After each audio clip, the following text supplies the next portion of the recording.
तो बच्चों, आज का जो हमारा टॉपिक है वो है सेल्फ एम्प्लॉयड वर्कर्स और हायर्ड वर्कर्स के बीच।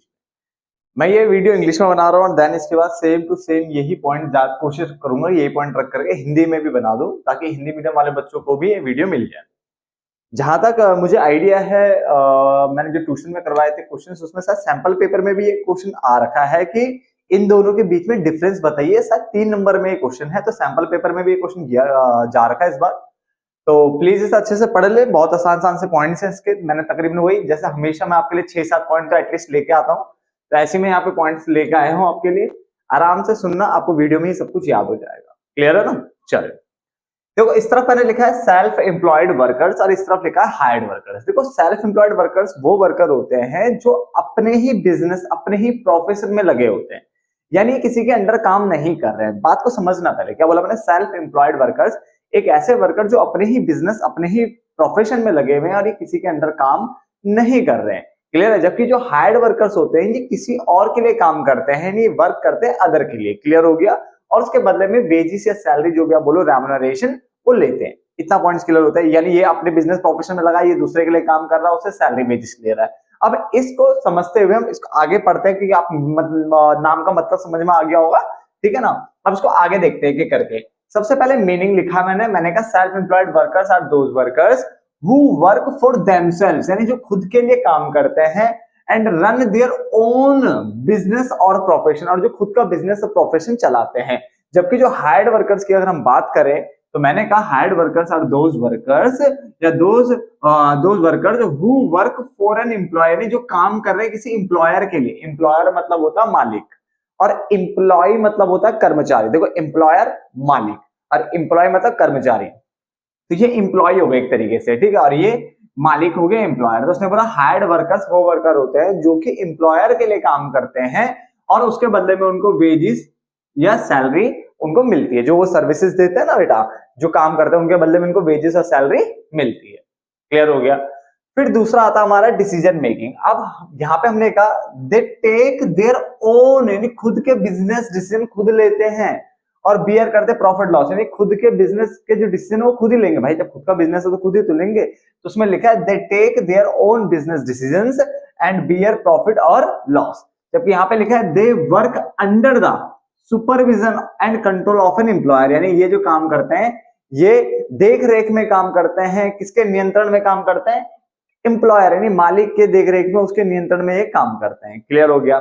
Point number third, income. The income of self employed worker जो होती है वो डिपेंड करती है प्रॉफिट और लॉस पे बिजनेस के। जो बिजनेस में जितना ज्यादा प्रॉफिट उतनी ज्यादा इनकम, लॉस होगा तो लॉस भी बियर करना पड़ेगा। तो ये डिपेंड करता है बिजनेस के प्रॉफिट और लॉस पे इसकी इनकम। जबकि यहाँ पे इनकम जो होती है हायर्ड वर्कर्स की वो फिक्स होती है, और जो उनको पे किया जाता है वो रेगुलर पे किया जाता है in the form of ways and salary. जैसे जैसे महीना होगा या जो भी टाइम होगा उसके हिसाब से आपको पेमेंट यहाँ पे मिलती रहती है। बात को समझना, आराम से, भागने की जरूरत नहीं है, छोटी सी वीडियो होगी वैसे भी है। सबसे पहले मैंने क्या कहा, सेल्फ एम्प्लॉयड वर्कर्स वो वर्कर्स होते हैं जो वर्क करते हैं, लिखा है वर्क फॉर देमसेल्व्स, यानी खुद के लिए काम करते हैं, एंड रन करते हैं अपना बिजनेस और प्रोफेशन। जबकि जो हायर्ड वर्कर्स होते हैं are those worker who work for an employer, जो कि मालिक के लिए काम कर रहे हैं, एंड आर पेड वेजेस और सैलरी, और उनको इसके बदले में क्या मिलता है? वेजेस सैलरी मिलता है। जो वो सर्विस दे रहे होते हैं, जो भी सर्विस देते हैं ना, सेवाएं देते हैं अपने मालिक को, उसके बदले में वेजेस सैलरी मिल रहा होता है। यहाँ पे मैंने कहा ये अपना ओन बिजनेस डिसीजन खुद लेते हैं और प्रॉफिट लॉस भी खुद ही बियर करेंगे, है ना? जबकि ये जो है ना काम करते हैं अंडर द सुपरविजन ऑफ, यानी देख रेख में और कंट्रोल में किसके? एम्प्लॉयर के।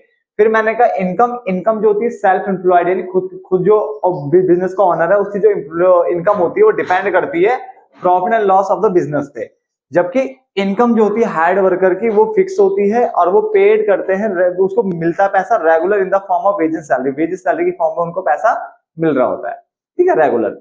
वर्किंग आवर्स की अगर हम बात करें कितने घंटे काम करना पड़ेगा यहाँ पे, तो सेल्फ एम्प्लॉयड वर्कर्स के जो वर्किंग आवर होते हैं usually decide their own working hours according to their business needs, यानी यहाँ पे जो कितने घंटे काम करना है या किस टाइम पे काम करना है ये अपने बिजनेस की नीड के अकॉर्डिंग खुद देख ले। भाई अगर मान लो मेरा खुद का प्रोफेशन है, ठीक है ना, तो मैं अपने अकॉर्डिंग देखूंगा ना, जब मुझे सहूलियत लगेगी मैं उसके अकॉर्डिंग या बिजनेस की नीड के अकॉर्डिंग, जब जो है ना उसके अकॉर्डिंग मुझे कभी ज्यादा देर तक भी बैठना पड़ सकता है, कभी कम, कभी किसी भी टाइम बैठना पड़ सकता है। तो यहाँ पे यहाँ पे लिखा हुआ है self employed workers usually decide their own working hours according to the business need, and business की नीड के अकॉर्डिंग यहाँ पे वर्किंग आवर डिसाइड होते हैं। जबकि जो हायर्ड वर्कर होते हैं, जो दूसरों के लिए काम करते हैं ना, उनके लिए जो वर्किंग आवर होते हैं ना वो फिक्स होते हैं, ठीक है। और ये फिक्स वर्किंग आवर उनका मालिक तय कर चुका होता है कि आपको 9 घंटे 8 घंटे जो भी है वो जॉब करना पड़ेगा। क्लियर हो गया? और कौन से 9 घंटे करना वो भी एम्प्लॉयर डिसाइड करेगा। क्लियर हो गया?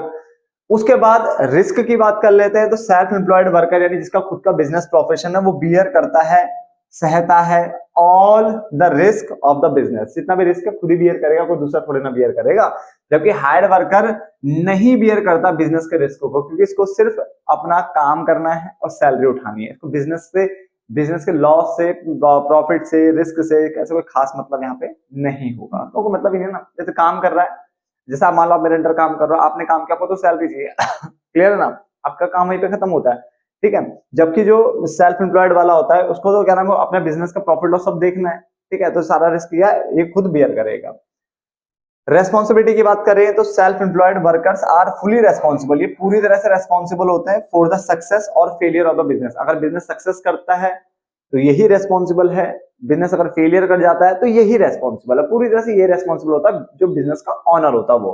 जबकि जो हायर्ड वर्कर्स है are responsible only for the work assigned, यानी जो उसको काम दिया गया है ना, बस वो उसके लिए ही रेस्पॉन्सिबल होता है, बाकी किसी चीज के लिए रेस्पॉन्सिबल नहीं है। जो काम आपको टास्क दिया गया, जो वर्क दिया गया, आप उसी के लिए रेस्पॉन्सिबल होंगे ना, अगर आप किसी के अंदर काम कर रहे हो तो 3 पॉइंट मैं ऑलरेडी डिस्कस कर चुका हूं आपके साथ, रिपीट भी कर दिया मैंने। इसको रिपीट कर देता हूं एक बार। वर्किंग आवर, जो सेल्फ एम्प्लॉयड वर्कर्स होते हैं usually decide their own working hours, यानी जो उनके अपने जो वर्किंग आवर्स होते हैं वो खुद ही डिसाइड करते हैं according to their business need, business की नीड के अकॉर्डिंग अपने बिजनेस आवर खुद ही डिसाइड कर लेते हैं। जबकि हायर्ड वर्कर्स के जो वर्किंग आवर होते हैं वो फिक्स होते हैं। क्या होते हैं? फिक्स होते हैं, जो उनका एम्प्लॉयर डिसाइड करता है, मालिक डिसाइड करता है। रिस्क, सेल्फ एम्प्लॉयड वर्कर्स जो है बियर करते हैं सारा रिस्क बिजनेस का, ये ही बियर करेंगे, जबकि ये बिजनेस के रिस्क को बियर नहीं करते हैं।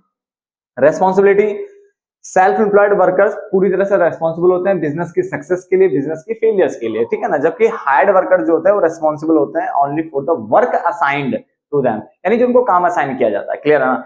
सैंपल पेपर के भी मैं सारे क्वेश्चन उठाने वाला हूँ धीरे धीरे करके, और जितने भी इंपॉर्टेंट क्वेश्चन बन सकते हैं वो सारे उठाने वाला हूँ। आप बस मेरे साथ जुड़े रहना, और बाद में जो इंपॉर्टेंट क्वेश्चन की लिस्ट है वो भी मैं आपको दे दूंगा। जितनी जल्दी हो सके उतनी कोशिश करता हूँ, जितनी जल्दी हो जाए आपको मिल जाए। क्लियर है ना? चलिए, फ्लेक्सिबिलिटी की अगर हम बात करते हैं तो सेल्फ एम्प्लॉयड वर्कर्स जो है इंजॉय करता है, यहाँ पे ज्यादा फ्लेक्सिबिलिटी होती है, ग्रेटर फ्लेक्सिबिलिटी। तो सेल्फ एम्प्लॉयड वर्कर्स इंजॉय करते हैं greater flexibility in choosing the nature of work, यानी काम को क्या काम करना है, कैसे करना है, इसमें पूरी तरह से बहुत ज्यादा फ्लेक्सिबल रहता है। मतलब जहाँ पे लचीलापन ज्यादा आपको देखने को मिलेगा, फ्लेक्सिबिलिटी। जबकि हायर्ड वर्कर में अगर फ्लेक्सिबिलिटी की बात करें तो लिमिटेड रहती है। क्या रहती है? लिमिटेड फ्लेक्सिबिलिटी रहती है, क्योंकि इनको जो काम करना होता है ना वो जॉब के रूल्स, कंडीशंस और जो आपका एम्प्लॉयर एम्प्लॉय का कॉन्ट्रैक्ट होता है ना, एग्रीमेंट कॉन्ट्रैक्ट होता है, उसके अकॉर्डिंग इसको काम करना होता है। तो यहाँ पे फ्लेक्सिबिलिटी कम देखने को मिलेगी, यहाँ पे फ्लेक्सिबिलिटी आपको ज्यादा देखने को मिलेगी। तो ये तकरीबन मैंने साथ 7-8 पॉइंट तो मैंने आपको बता दिए हैं, और होप सो आपको समझ में आ भी गया होगा self employed workers, hired workers क्या होता है। अगर इसके ऊपर क्वेश्चन आता है प्लीज छोड़ना मत। क्लियर हो गया? तो फटाफट से इस डिफरेंस को आप नोट डाउन कर लेना, ठीक है ना। मिलते हैं फिर किसी दूसरी वीडियो में।